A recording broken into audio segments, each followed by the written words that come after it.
नमस्कार प्रिय विद्यार्थियों, स्वागत है आपका वीकेएस फिजिक्स एकेडमी में।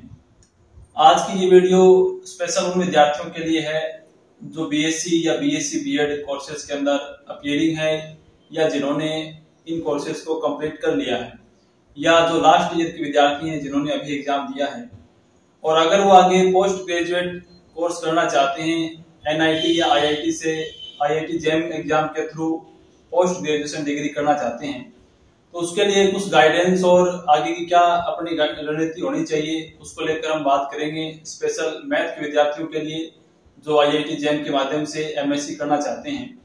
तो यहाँ पर आज हमारे साथ प्रांशु महिपाल जी और मनीष जी शर्मा मौजूद हैं जो इस फील्ड में काफी पुराने एंकर रहे हैं और वो सभी आपको डिटेल से इसकी गाइडेंस वो देंगे और पूरे कोर्सेज की क्या डिटेल रहेगी, किस प्रकार से एग्जाम होगा, क्या पैटर्न होगा, क्या एग्जाम फॉर्म निकलते हैं, कैसे आपको तैयारी करनी चाहिए और इनके साथ जुड़ के आप किस तरीके से अपने आप को और बेहतर बना सकते हैं, उसकी पूरी जानकारी आज हम इस वीडियो के माध्यम से शेयर करेंगे। और ये वीडियो आप सभी विद्यार्थियों तक शेयर जरूर कर दें ताकि ज्यादा से ज्यादा विद्यार्थियों तक वीडियो पहुंचे और सभी विद्यार्थियों को इसकी जानकारी उपलब्ध हो सके। तो शुरू करते हैं। सर हमें आप ये बताइए सबसे पहले कि आईआईटी जेम जो है वो क्या है। आईआईटी जेम ऑल इंडिया एक एंट्रेंस एग्जाम है। जो आईआईटी जेम है जॉइंट एडमिशन इन एमएससी, अर्थात एमएससी में एडमिशन लेने के लिए एक कॉमन एंट्रेंस एग्जाम है जो ऑल इंडिया लेवल पे कंडक्ट होता है। हर साल आईआईटीज के द्वारा कंडक्ट करवाया जाता है। हर साल अलग अलग आईआईटी इस एग्जाम को करवाती है। इस एग्जाम के थ्रू देश की 25 आईआईटी और 30 एनआईटीज इसके थ्रू एडमिशन लेती है। इसके अलावा IISc Bangalore, Indian institute of science, आइजर, ये भी इनके थ्रू स्कोर कार्ड के बेस पे इसमें एडमिशन होता है एमएससी के अंदर। अब बात आती है कि इसकी स्ट्रक्चर क्या रहती है। सबसे पहले आईआईटी जेम का जो एग्जाम फॉर्म है वो सितंबर में आता है और 1 महीने एग्जाम फॉर्म चलता है और उसके बाद एग्जाम फॉर्म बंद होने के बाद इसकी जो एग्जाम की डेट है वो हर साल फिक्स रहती है। फरवरी सेकेंड वीक के अंदर इस आईआईटी जेम का एग्जाम होता है। एग्जाम का जो मीडियम रहता है वो इंग्लिश मीडियम रहता है हमेशा।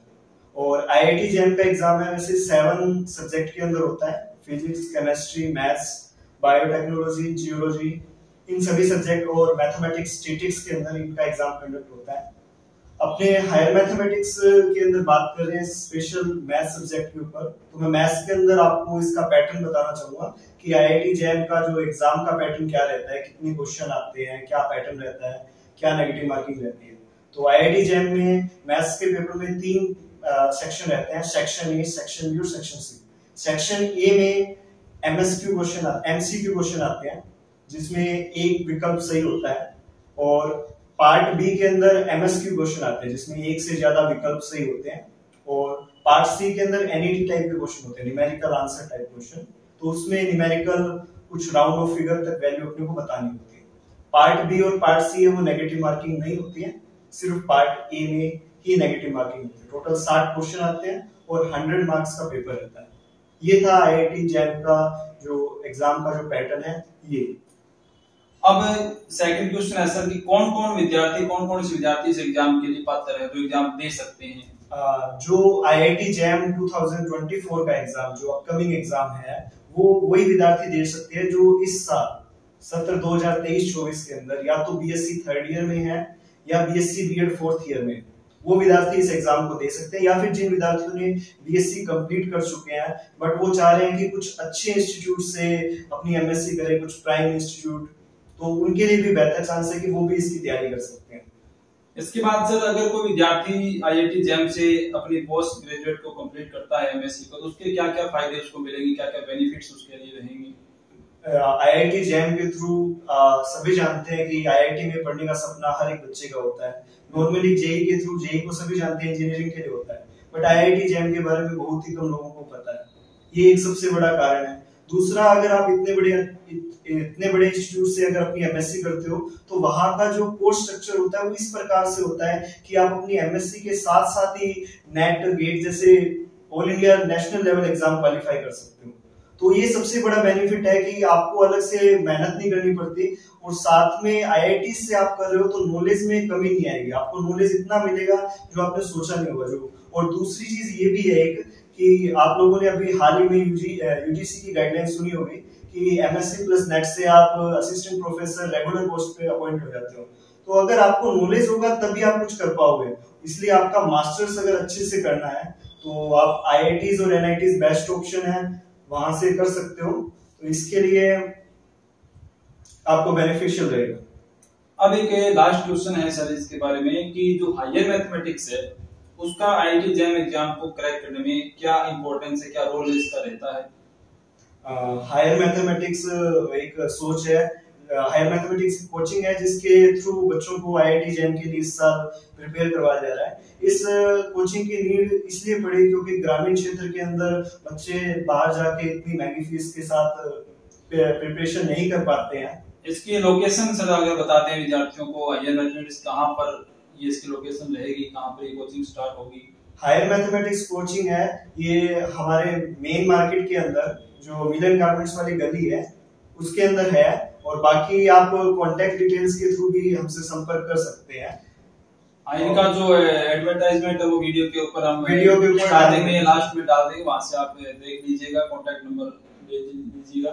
हाँ, इसमें हायर मैथमेटिक्स में आपको हायर मैथमेटिक्स की जो स्ट्रक्चर है IIT JAM की किस प्रकार से है, तो देखो ये नहीं है कि जो इस साल फाइनल ईयर के अंदर है उन्हीं के लिए IIT JAM का ये जो कोर्स स्ट्रक्चर किया गया है। हमारी जो यूनिवर्सिटी है महाराजा गंगा सिंह विश्वविद्यालय, उसके जो BSc और BSc BEd के जो कोर्सेज हैं उसको इसी पार्ट से 3 पार्ट से हायर मैथमेटिक्स में डिवाइड किया गया है कि अगर जो बच्चा इस वर्ष BSc फर्स्ट ईयर या BSc BEd फर्स्ट ईयर में पढ़ रहा है, मतलब एडमिशन लिया है, वो बच्चा भी सिर्फ IIT JAM की कोचिंग ज्वाइन कर सकता है। उसको सिर्फ उतना ही पार्ट करवाया जाएगा जितना कि उसके BSc के सिलेबस में है, और जो इस साल सेकंड ईयर में है उसको BSc फर्स्ट ईयर की classes plus BSc second year की क्लासेस दी जाएगी, ताकि वो मतलब 2 लेवल तक तैयार हो सके और IIT JAM का एग्जाम 2025 में लगा सके। तो ये नहीं है कि सिर्फ फाइनल ईयर के स्टूडेंट एलिजिबल है, इसके सभी बैचेस इस हिसाब से डिजाइन किए गए। जो फर्स्ट ईयर में पढ़ रहा है वो भी ज्वाइन कर सकता है, सेकंड ईयर में पढ़ रहा है वो भी ज्वाइन कर सकता है, और फाइनल ईयर वाला तो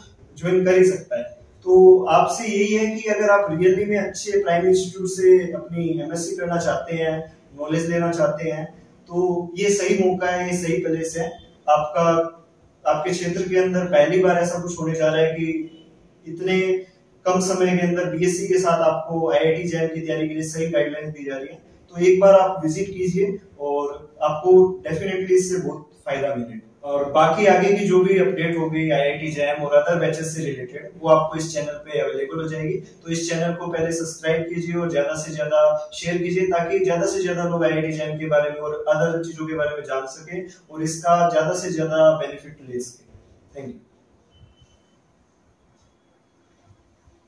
अब हमारा लास्ट क्वेश्चन जो है वो मनीष जी शर्मा से है कि जो विद्यार्थी 12th क्लास में हैं, जो विद्यार्थी कॉलेज में पढ़ते हैं यानी ग्रेजुएट लेवल पे हैं, और जो विद्यार्थी पोस्ट ग्रेजुएट हैं, उनके लिए हायर मैथमेटिक्स का क्या इंपॉर्टेंस है, क्या रोल है? Thank you sir. हमारे सर हायर मैथमेटिक्स को स्टार्ट करने का मेन एम यही था कि जो 12th स्टूडेंट है, जो 12th के बाद NDA या एयरफोर्स के एग्जाम देना चाहते हैं, उनको स्पेशली एक साल सीकर जाना पड़ता है। हमारे एम सर फर्स्ट एम यही रहेगा कि उनको 12th के साथ ही इस तरीके से 12th की प्रिपेयरिंग कराई जाए कि उनको स्पेशल बाहर नहीं जाना पड़े, 12th के साथ ही उनके NDA लेवल की मैथ तैयार हो जाएगी। और जो सर ग्रेजुएशन में है, जो स्पेशली फॉर BSc BEd में बच्चे स्टूडेंट हैं, उनका एक एम रहता है कि टीचिंग लाइन में आने का, और वो स्टूडेंट BSc BEd कंप्लीट करने के बाद जो मैथ से टीचिंग पे टीचर बनना चाहते हैं, वो बाहर सीकर कोटा या जयपुर कोचिंग जाते हैं। हमारा मेन एम यही है कि उनको ग्रेजुएशन की तैयारी इस तरीके से करवाई जाए कि उनकी जो सेकंड ग्रेड या फर्स्ट ग्रेड लेवल की मैथ है वो उसके साथ कंप्लीट हो जाए, उनको स्पेशली टाइम नहीं देना पड़े, और जैसे ही उनकी BSc BEd कंप्लीट हो तो वो एलिजिबल हो। और कोशिश यही है, भगवान से यही प्रार्थना है कि उनका साथ ही सिलेक्शन हो। धन्यवाद सर, आप दोनों का बहुत बहुत धन्यवाद जो इतने कम समय में विद्यार्थियों को इतनी महत्वपूर्ण जानकारी साझा की। और इसके अलावा अगर कोई विद्यार्थी किसी भी प्रकार की कोई जानकारी लेना चाहते हैं तो वीडियो के नीचे कमेंट कीजिएगा, एक अदर वीडियो के माध्यम से उनको उनके सभी प्रश्नों का जवाब दिया जाएगा। मिलते हैं नेक्स्ट वीडियो में। वीडियो को लाइक कमेंट शेयर करें। धन्यवाद।